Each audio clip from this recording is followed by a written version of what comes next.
Ask Jalen Brunson. You got to keep in mind. He was already him, nigga. Let me- He was at the Mavs. You know, I'm a Maverick. We got rid of him for Kyrie, but then let we me ended tell up you going to the something. championship. One thing I'm not going to do is compare Austin Reeves to Jalen Brunson, but one thing I'm also going to do is compare Austin Reeves to Jalen Brunson.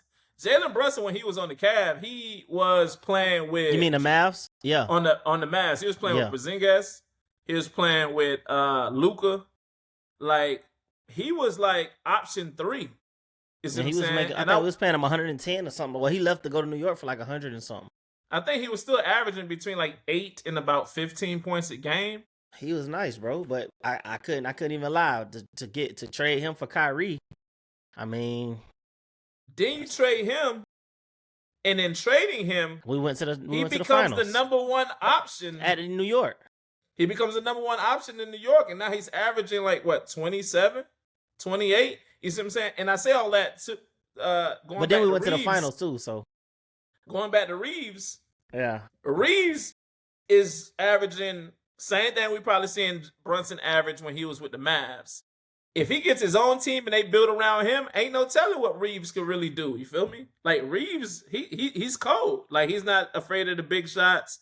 He's been showing up. He's been playing in the big market. So like he already has that. Hasn't he been injured lately? Mentality.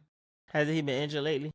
Nah, not that I feel like seen. He gotta go get his money. But nah, you ain't wrong for asking what you want to ask for. Don't get me wrong there.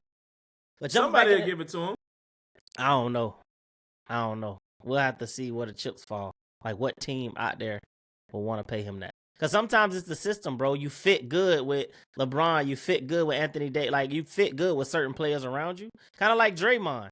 You think Draymond could demand the money he getting at the Warriors somewhere else? I feel you. But there's some teams that just need a dominant piece that can get a bucket, like the Utah Jazz. But if you ain't got the people around you to... But you're going to have some young teams, though. It's just like, bro, we're looking at the Spurs right now in the finals against the Knicks. First of all, everybody can agree the Spurs is here above what anybody predicted them to be here. Well, I mean, not when you got Wemby. But people didn't think Spurs were a final team now. People were saying, yeah, Spurs will be a final team in the next 2 years, but they're above schedule. They're ahead of schedule based on everybody's prediction. Okay. But I say all that to say, when you got to do like Wemby that you could build around, get a whole bunch of good role players, and you landing all these picks in the draft, like ain't no telling what the ceiling is. And I think like Jazz got a lot of big picks upcoming. And I think if you put an Austin Reeves on the Utah Jazz and just build in the draft, ain't no telling where the Utah Jazz might be 4 or 5 years from now. All right, well then stand in the NBA. Since we can't